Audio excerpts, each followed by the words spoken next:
Olá, eu sou Monique Moleiro, aqui do Com Amor, e estamos começando despretensiosamente mais um monólogo. Eu ia fazer uma live no Instagram, tipo assim, daqui a pouco, mas acabou que eu mudei o assunto da live e decidi abrir esse vídeo aqui, abrir a câmera e falar com vocês. Então eu vou trazer o que eu tinha programado para essa live, que é meio que um papo sobre consciência de onde a gente tá gastando o nosso tempo pra cá. Eu fiz uma outra live também no Instagram falando sobre Flow, sobre o livro Flow, e na real a gente caiu assim em algumas coisas que ele fala no livro, não só sobre Flow, porque tem uma reflexão muito interessante também que o autor traz sobre a atenção, aonde a gente põe a nossa atenção. E ele diz que a nossa vida é meio óbvio, mas mas foi uma ficha muito grande caindo na minha cabeça quando ele diz que a nossa vida é moldada dependendo de onde nós colocamos a nossa atenção. E isso molda também a experiência que nós vamos ter, como a gente vai sentir algo que nós estamos vivendo. Então, em determinada situação, se você tiver um grupo de pessoas vivendo a mesma situação, dependendo de onde cada uma delas coloca a atenção de cada uma delas, elas vão experienciar este momento de formas diferentes. A gente pode, inclusive, mudar a atenção para melhorar a experiência que nós estamos tendo a cada momento. Então, o que uma situação para uma pessoa pode ter sido muito legal, muito boa, para outra pode não ter sido tão boa assim, porque ela estava preocupada ou prestando atenção em outras coisas. Ou seja, aonde a gente põe a nossa atenção molda a forma como a gente experiencia determinada situação. E aí, com isso, eu fiz a reflexão com a galera lá na live sobre aonde a gente tá colocando a nossa atenção, sabe? Se a gente tá colocando ela em lugares, em coisas que vão agregar na nossa vida e que vão nos levar para onde a gente deseja ir, ou a gente tá colocando em coisas que não são importantes. E aí, esse vídeo aqui é meio que uma continuação desse papo todo e dessa reflexão. Porque eu comecei a pensar também que muito se fala dessa relação tempo e dinheiro, né? Que tempo é dinheiro. E eu acho que tem uma relação também, porque os dois são limitados, recursos limitados. Pelo menos para a grande maioria das pessoas, nós, meros mortais, temos dinheiro finito. Então, é um recurso que é limitado e por causa disso, a gente muitas vezes pensa muito bem no que a gente vai gastar o nosso dinheiro, né? Eu tenho uma compra para fazer, às vezes, como no meu caso, neste momento, eu tô com várias coisas de um valor considerável que eu preciso comprar. Preciso trocar meu mouse, eu preciso comprar travesseiro, eu preciso comprar meu fone de ouvido, enfim. E são coisas assim, acima de 100, 200 reais que eu preciso comprar, preciso investir. Então, eu vou pesquisar antes de comprar, eu vou pensar, eu vou analisar as opções que eu tenho para ver o melhor custo-benefício. Eu vou ver qual desses itens eu tô precisando mais, qual é a prioridade. E eu vou espaçar essas compras para não pesar tudo de uma vez. Então, tem um certo planejamento, sabe? A gente geralmente tem esse comportamento assim, pelo menos uma parcela da população, né? De ter uma certa consciência de onde eu tô gastando o meu dinheiro, sabe? Porque a gente valoriza, né? É uma coisa que a gente conquista, é suado através do trabalho. A gente teve um maior esforço para ganhar aquele dinheiro, então não vai ser em qualquer coisa que eu vou gastar esse dinheiro assim de uma hora para outra. Então, é mais fácil ter uma certa consciência disso. Agora, o que a gente faz com o nosso tempo, que é um recurso limitado e ainda mais do que o dinheiro, porque a gente não consegue produzir tempo, né? A gente, o máximo que a gente consegue fazer é ter uma vida saudável para talvez, quem sabe, ter uma expectativa de vida maior, né? E viver por mais tempo. Mas a gente não tem garantia disso. O que a gente sabe é que a gente tá vivo agora e a gente tem esse tempo de agora. E é um recurso limitado, é isso que a gente sabe. E aí, ao mesmo tempo, a gente não cuida desse recurso da mesma forma. A gente não, apesar de saber que ele é limitado, a gente não cuida no que a gente tá gastando o nosso tempo? No que a gente tá investindo esse tempo? Se a gente tá gastando ou se a gente tá investindo, é mais ou menos essa a ideia. Recentemente, não sei se você é do nicho do crochê, mas essa situação em particular saiu tanto da bolha que até pessoas de fora ficaram sabendo, que teve todo um bafafá, uma discussão, uma fofoca no mundo do crochê. E aí, assim, as pessoas, quando acontece esse tipo de coisa, tava todo mundo, nossa, o que tá acontecendo e tal, quero ver o que cada pessoa disse, o que estão discutindo, o que estão falando, pipipi, quero dar a minha opinião também e tal, tal, tal. E aí, eu até comentei isso no Instagram também, porque tava todo mundo falando, comentando mais no Threads. E aí eu falei, cara, tragam pra cá, porque eu não quero ir pro Threads pra descobrir o que o povo tá falando e tudo mais, porque, eu vou baixar uma nova rede social pra ficar vendo fofoca. Eu não vou fazer isso, eu não sou a pessoa muito da fofoca, assim. Eu fiquei curiosa porque acabou chegando até mim, mas geralmente eu nem pego, nem vou atrás. Eu tenho preguiça um pouco, apesar da curiosidade. E eu falei, não vou baixar mais uma rede social só pra ficar vendo fofoca. E aí, nisso, algumas pessoas chegaram em mim e falaram, nossa, mas vai pro Threads, porque tá uma galera lá, tá conversando sobre vários outros assuntos também e tal, tal, tal. E eu falei, cara, eu fiquei tentada, mas eu falei, vai ser mais uma rede social pra eu administrar. E eu já administro mal as que eu uso. Então vai ser mais um tempo que eu tenho certeza absoluta que eu vou gastar com isso, sabe? E não é nisso que eu quero gastar o meu tempo. Então, eu não baixei, eu não me inscrevi, porque eu sei, assim, que vai esse tempo pelo ralo, que eu já não quero gastar. Eu quero diminuir a quantidade de rede social que eu uso, sabe?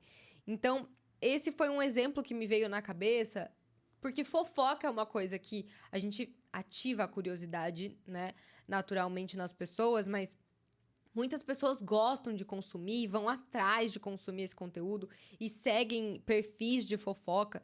E aí, se você para pra pensar, cara, isso te agrega quase nada ou nada. Na maioria das vezes é nada. Porque são pessoas que você nem conhece, de uma situação que várias pessoas estão falando, mas ninguém sabe, na verdade, o que tá acontecendo, o que se passou, ninguém sabe. E aí fica um monte de especulação em cima de nada. Então, a gente fica gastando tempo nisso, pra nada. Literalmente nada. Rede social, dependendo de quem você segue, quanto tempo você gasta, é mais ou menos a mesma coisa, sabe? A gente fica curioso pra acompanhar a vida de pessoas que a gente se sente amigo, mas na verdade a gente nem conhece. A gente vê uma parcela muito pequena da vida de cada uma daquelas pessoas. Então, se a gente parar pra pensar, é uma loucura. Do conteúdo que a gente consome, é uma parcela muito pequena que de fato agrega na nossa vida.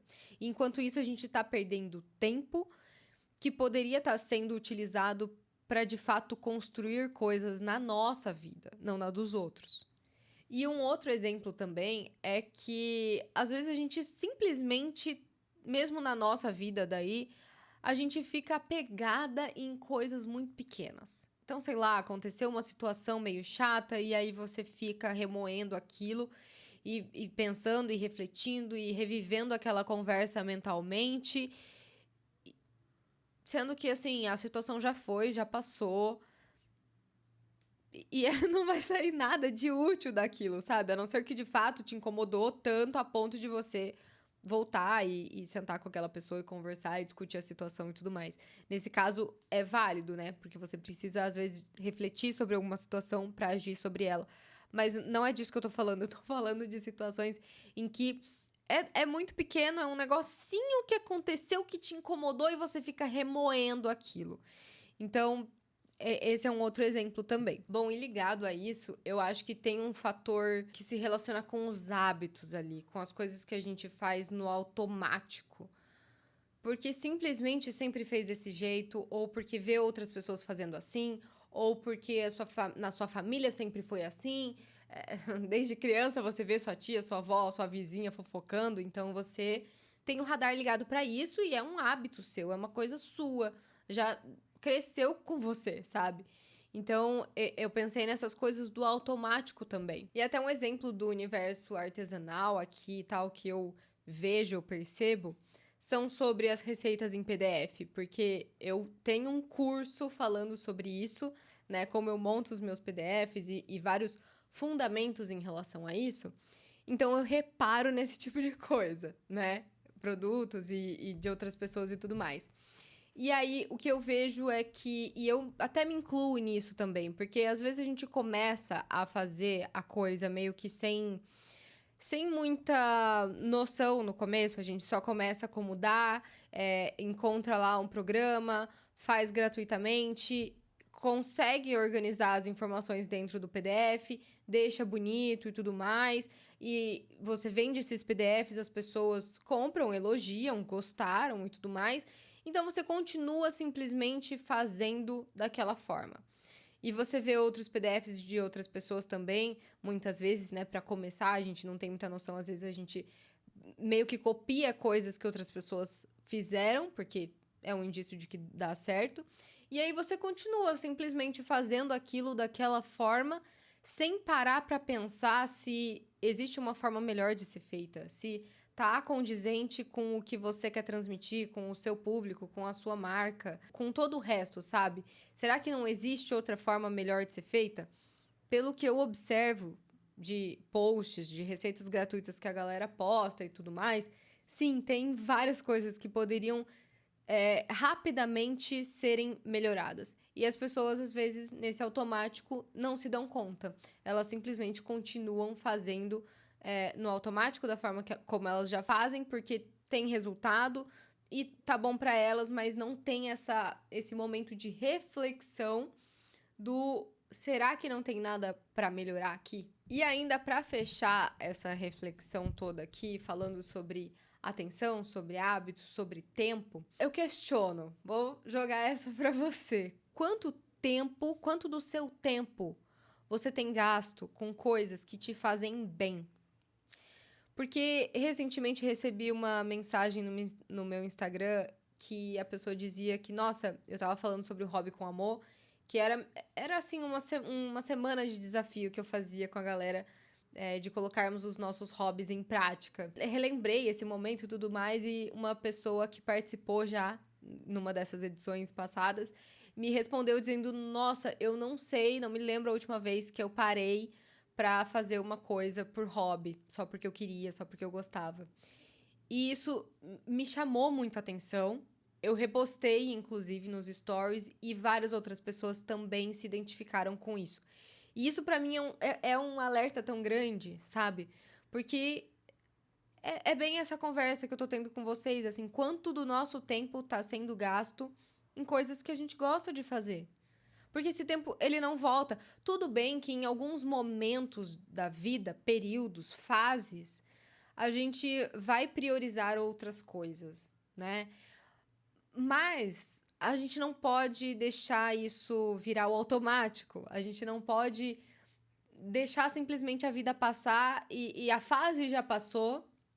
Aí você emenda numa outra fase, e isso nunca acaba.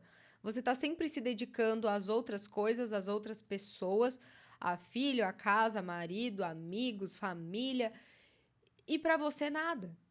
E aí, o que eu fico pensando assim, isso tudo, além de tempo, é energia também dedicada. Então, essas coisas que a gente faz meio que por obrigação, trabalho e tal, essas coisas, algumas partes elas vão tirando energia, por mais que outras também deem um pouco de energia, mas às vezes esse balanço energético aí ele tá negativo. E ele vai ficando negativo, negativo, negativo, negativo. E uma hora isso dá um bug, sabe? Dá um pane no sistema. Porque você não recarrega essa sua energia. E muitas vezes, quando a gente faz coisas que a gente gosta, sem essa pressão de ter que ser bom, de ter que ter algum resultado com aquilo, como um hobby, a gente recarrega a nossa energia. A gente sai dali muito melhor do que quando começou. Então, assim, eu falei sobre você colocar tempo em coisas que não te agregam, porque tem coisas que, sim, são obrigações, é trabalho, é família, a gente tem que cuidar mesmo, a gente tem que fazer. Mas tem outras coisas que a gente alimenta e que a gente gasta tempo, gasta energia, que não agregam. Então, falamos sobre isso. Mas e o inverso, sabe? Quanto de tempo e energia a gente tá colocando em coisas que nos fazem bem? E aí, né, se a gente para pra pensar, dependendo da nossa condição financeira e tudo, tem coisas que a gente não gosta de fazer ou a gente não tem aptidão e tudo mais, e a gente paga outras pessoas pra que façam pra gente. Porque é melhor, é mais rápido e assim, às vezes você não gosta tanto daquilo que eu falo, você pensa, né? E às vezes de fato faz. Eu pagaria alguém pra fazer isso aqui, de tanto que eu não gosto de fazer. E aí eu inverto? Enfim, eu faço a pergunta inversa. O que você pagaria pra fazer? Às vezes você gosta de ler e não tem tido, não tem dado essa prioridade a essa atividade. Às vezes você fala, nossa, eu pagaria para ter um momento para fazer isso. E às vezes, de fato, a gente faz, né? Para ter uma aula, por exemplo, uma aula de cerâmica ou ir ao cinema. Tem atividades que, de fato, a gente paga e tem outras que a gente pagaria de forma meio que hipotética, porque a gente não precisa, de fato, pagar. Então, a gente pode, ler um livro, ver TV não vale. Bater um papo com os amigos, fazer um piquenique com a família, tomar um sol. Essas coisas são valiosas pra gente, muitas vezes. Elas recarregam a nossa energia, elas valem a pena, mas muitas vezes a gente deixa de lado. Porque me chama a atenção a gente correr atrás de todo o resto, sem dedicar um pouquinho de tempo que seja para recarregar essa nossa energia com coisas que nos fazem bem, porque senão parece que a conta não fecha no final, sabe? Você só faz coisas por obrigação, porque tem que fazer e é energia que só vai. Mas e depois para recarregar isso? O que tem sido feito? Bom, então por hoje é isso. Esse é o monólogo de hoje, a reflexão que eu queria trazer para vocês. É algo que tem me martelado aqui, sabe? E eu acho muito, muito, muito importante a gente parar para pensar em tudo isso que eu falei, em relação ao nosso tempo, à nossa energia, o que está sendo gasto com coisas que não são importantes. E se a gente tirar essas coisas que não são importantes e, de fato, dar tempo para as coisas que são importantes para a gente. Porque essa é a desculpa do século, né? Eu não tenho tempo. Eu não tenho tempo para fazer um hobby, eu não tenho tempo. Mas, cara, com tanto de tempo que a gente gasta em coisas inúteis, que não agregam na nossa vida, será? Será que não vale a pena dar uma olhada com carinho para esse nosso tempo? Sabe? Aonde tá sendo gasto? Porque tem coisas que a gente tá gastando tempo e a gente nem sabe. A gente nem sabe que tá gastando tempo com aquilo. Uma coisa que é automática, uma coisa que parece pequena, uma coisa que é sem importância, são só 10 minutinhos que viram meia hora. Então, será? Será que a gente não tá gastando tempo demais em coisas que não agregam e tá deixando de fazer outras coisas que importam? Me digam aí nos comentários que eu vou adorar saber a reflexão de vocês em relação a isso. Ah, e se por acaso você se interessou no curso PDFs que encantam, vou deixar o link na descrição. É um curso completo, maravilhoso, com tudo o que eu estudei, aprendi, apliquei dentro das minhas receitas, que me fizeram ter, assim, feedbacks muito maravilhosos das minhas clientes. Então, eu coloquei tudo dentro desse curso para que você também possa melhorar os seus materiais, transformar suas clientes em verdadeiras fãs do seu trabalho e que você possa também, talvez, ajustar pequenas coisas, pequenos detalhes que fazem a diferença que talvez você não esteja enxergando, tá bom? Um beijo e até a próxima. Eu queria uma água. Eu vou buscar água.